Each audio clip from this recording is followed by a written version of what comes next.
إسلام ما فايا فايا إفان أمني تلينا كل دوغران كامي فايا فايا جالو أرغني بداسا ندامي لانيني يبونامي آسا ilmoo jechuun midhaan onneeti meessuma harkamti wanni keeysiiti onne si dhaabbataa jaalaltiisiiti dhagagessi buuftee gaara olti baafti roobaa caama keeysaa halkan nama oofti ilmoon si jallannaan azaaba jiruuti mooraalii si tuyxee hamilee si buufti hawaasa keeysatti qadrii ta'e si buufti rabbiin siin jallannaan ilmoo si qaceela faayidiin tolchi yaa rabbi yaa mawlaa yaa kan rabbiin siif kanne ilmaanii sirratti arjoome ni maataani taani. Assalamu alaikum warahmatullahi wabarakatuh. Kabajamtoota fi jaalatamtoota daawwattoota hordoftoota YouTube channel kiyya jala argamtan hundi keessanutti akka guddaa amantii kutaa ganda osoo hin jenne hundumti keessanuu baga jiraattanii warroonni amantii birallee ashama harka fuunee isiniin jedha faamilii kiyya. Viidiyoon kiyya kan har'aan qabadhee dhufee waa'ee naafitii akkuma jalqabarra argitan kana waa'ee naafiti jechuudha. Warroonni hanga ammaan afaan turtanii maatii naaf taatan hedduu tokko naaf galatoomaa naaf jiraadha. Ammallee viidiyoo kiyya komantii laayikii sheerii gochuu hin dagatina. Warroonni haroo dhuftanillee ani haa dhufu ahlan sahlan marhaban fiikum isiniin jedha. Viidiyoo kiyya isinitti tolee subscribe laayikii sheerii godhaa. Yaada keessan komantii barreessaa. Please viidiyoo kiyya laayikii naa godhaa. Namni wal jajjabeessuun homa jiru. Viidiyoo kiyya eega rabbiin irra isin fide laayikii godhaatii komantii barreessaa maaliif laayikiin nama biraa bira ga'ee namni birallee akkasuma maatiin nama ta'e nama jajjabeessuun itti viidiyoon bira akka ga'u taasisaa jechuudha. Kanaafuu laayikiin garaa isin hin nyaatinii sabskraayibiin garaa isin hin nyaatinii. Kanaafuu laayikii olii godhaa anillee viidiyoo keessan laayikii isiniif godhaa faamilii kiyya hundumti keessanuu guddadhaa jiraadha bakka yaaddan ga'a guddinni keessan guddina kiyya. Kanaafuu yoo rabbiin viidiyoo keessanirra na fide isiniif jedhee manaan baane viidiyoo keessanirra dhufe taanaan anillee sabskraayibii isinii godhaa laayikii komentii yaada kiyya isiniif barreessaa. Kanaafuu isinillee viidiyoo kiyya naaf ilaalaa hanga xumura laayikii godhaatii wala haa jajjabeessinu isiniin jedhaa. Nama sirbuu laayikii gootanii nama waan hin taane hojjetuyyuu laayikii gootanii laayikii nama yaaduma ofii namaaf waan gaarii dabarsuu akkasuma viidiyoo waan tokko irraa dubbachuu barbaadu dubbatu jajjabeessitanii haamileedhaa homaa isinirra hir'atu isiniin jedha akkasii. Egaa hordoftoota kiyya gammachuun nama kamiitu gammachuu kiyya jechuudha. Maashaallah tabaarakallaa. Asiin dura viidiyoo naafi hojjedhee jira kan isiin ulfataatee kaatee jechuudha. Maashaallah tabaarakallaa. Wallaahi hedduu takkan gammadee jechuudha.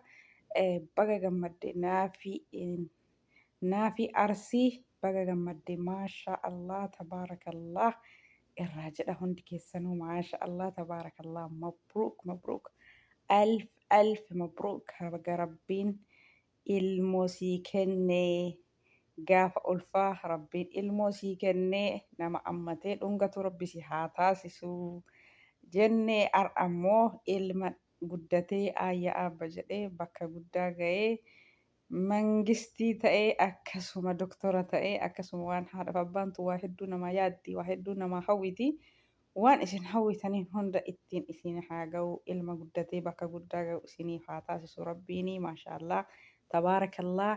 Baga gammaddanii naafi inda kadiir naafi arsii hedduu tokko siif gammadee jira maashaallah tabaarakallaa irra deebisaan mabruuk alf mabruuk ilmoo jechuun gaachana gammachuudha jechuudha.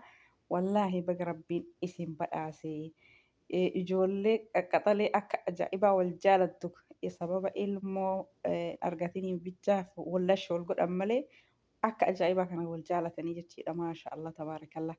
Rabbiin ammallee jaalala jidduu keessanitti isin haa dabaluu ammallee ilma hoggaan dabalee siif haa kennu. Ilmaan horii mana guutii gammadii gamaa gamana si jala haa yaa'anii gamaa gamana ijoolleen sitti haa baay'attuu siin jedha naafi arsii jechuudha. maashaallah tabarakallah hedduu tokko nama gammachiisa. Akkuma viidiyoo kan kee argeen viidiyoo irraa hojjedhe jechuudha. Maashaallah tabarakallah akkana kunoo rabbii kenna. Hin tura malee nama badhaasuun isaa hin hafu, hin tura malee waan namni cinqamuuf nama gammachiisuun isaa hin hafu. Rabbii keenya galan isatti haa jiraatu. Alhamdulillahi rabbil aalamiin warroota ilma hin qabne hundaa'u rabbi haa kennu.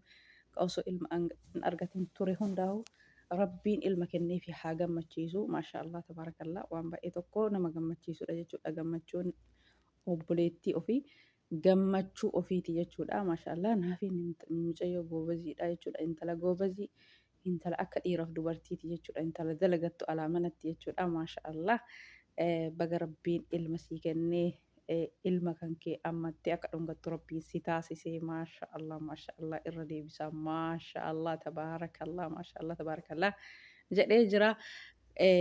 Gammachuu kan keeti hedduu tokkoon sii gammadee ammallee rabbiin haja muraada kan kee kan ati yaaddeef kan ati yaadeen illee siif haa guutu. Hunduma cufa dubartii ilman argatin rabbiin ilma daddafii badhaasee haa gammachiisu. Ilmi kan keessan ilma aayyaa abbaa jedhee guddatee bakka guddaa gahu rabbiin isiniif haa taasisu. Naafi inda kadir baga gammaddan koongiraa isinin jenne. Ilmoo ofii jechuun raaha qalbiiti. Ilmoo ofii jechuun gammachuudha. Ilmoo argannaan alhamdulillah rabbil aalamiin tokkoffaa rabbii kennatti shukuriin isatti haa jiraatu. Wallaahi ka waa maraa namaa kennee nama gammachiisu isaa jechuudha. Obsa qabaannan mucayyoon tuni nama obsa qabudha jechuudha.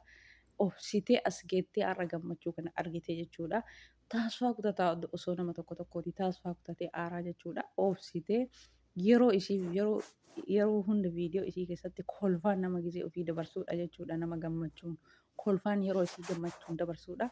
Alhamdulillah nu rabbi giddii hin qabu hin tura malee akka ilma namaa hin jarjaru. Waan namni yeroo tokko itti yaadaa ture gaafuma tokko nama badhaasee nama gammachiisa. Rabbii waa maraan isin haa badhaasu. Rabbii waa maraan isin haa gammachiisu. Homa dhabdanii yaaddoftan hunda argadhaa isiniin jedha obboleeyyan kiyya. Rabbi asirratti wal nu beeksise malee hundi kennaa waliin beeynu garaagaraa jechuudha. Maaliif obboleeyyan kan hojii dhalatan qofaa miti. Akkanumatti rabbiin akkanumatti wal nama argisiise akka wal jaalatan nama taasise jechuudha. Rabbiin haajaa muraada keessan cufa keessan hunda isinii haa guutu. Ilma guddatee bakka guddaa gahee haadhaaf abbaan itti gammadu rabbiin isiniif haa taasisu. Maashaallah gammachuun naafi arsii kana fakkaata. Maashaallah sirraa jennee jirra. Rabbiin haajaa muraada isiniif haa guutu. Hunduma keessanuu rabbiin isin haa gammachiisu. Waan isin yaaddan kan isin yaadin illee rabbi muraada isinii haa guutu. Hedduu tokko nama gammachiisa. Waan baay'ee namatti toludha. Gammachuun obboleettiin ofii yoo gammadde baay'ee tokko nama gammachiisa. Rabbiin ammallee haa gammachiisu.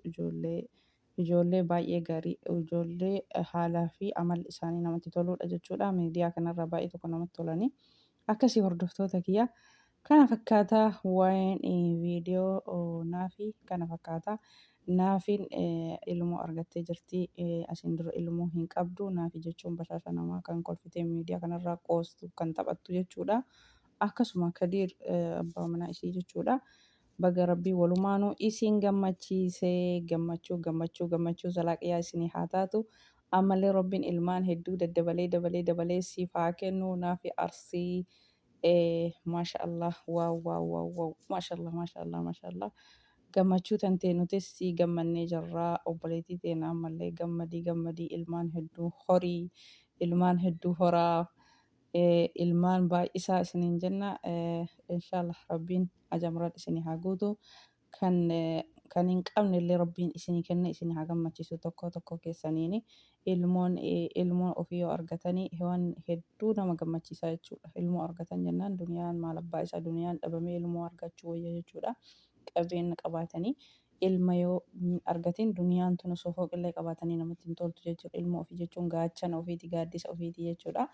Gaafa addunyaa kanarrallee deemanii ilmoo sanii maqaan nama waama. Ilmoo santu rabbiin haadha tiyyaa rahmatana haa godhu abbaa kiyyaa rahmatana haa godhu jettee du'aayii namaa kadhatti jechuudha. Inshaallah rabbiin kan hin qabnellee kan halkanii guyyaa hawwillee yaa rabbii kiyya ani yoomuma ilmoo kiyya argadhee dhungadha kan jedhe yaadu baay'eetu jira. Kan nuti quba hin qabne alhamdulillah ni'imaa rabbiin kun nutti oole nuti ni'imaa isaa yookaan qiimaa isaa hin beeknu jechuudha rabbii kenna. galanni isatti haa jiraatu. Namuma hundaayyuu rabbiin kenneefi haa gammachiisu. Gammachuun ilmaa gammachuu waa maraa caalaa jechuudha. Ati ilma dhabdee waan biraa dhabdee wannummaan sitti hir'atu takka hin jiru jechuudha. Maaliif yoo fayyaa qabaatte duniyaa dalagdeetiin hin fiddaa jechuudha. Ilmoon ofii waallee dhabdee ilmoota hanti san wajjin kolfitee dabarsitaa jechuudha. Kanaaf ilmoon hunda caalti rabbiin nama kamiyyuu ilma kenneefi haa gammachiisu. Namni ilmoo dhabe abbama dhabeetu beekaa jechuudha. Hangam akka inni huma fedhellee yoo dalage huma fedhellee hojjete keessi isaa gammachuun argatu jechuudha. Warra ilmaan argate gammadu rabbi nu haa taasisu. Inshaallah rabbiin nama kamiifuu kan hin qabnellee kan rabbiin dafee isiniin kennellee daddafeetti isinii kenne isin haa badhaasu daddafeetti nama ilma ofii argate ammatee dhungate gammadu rabbiin isinii haa taasisu. Eegaa hordoftoota kiyya viidiyoon kiyya kanarraa kana fakkaataa hunduma keessan rabbi isin haa badhaasu waan hawwitan waan yaaddan hunda rabbiin isinii kenne isin haa gammachiisu. Allah rizqiin rabbi harka jirti. Isinummaan rabbiirraa abdii hin kutatina rabbiirraa abdii hin kutatina. Kanaafuu rabbiin obsa malee hin tura malee akka namaati miti. Gaafa tokko immoo nama gammachiisuun isaa hin hanfu. Egaa hordoftoota kiyya viidiyoon kiyya kana fakkaataa viidiyoo biraatti illee baay'ee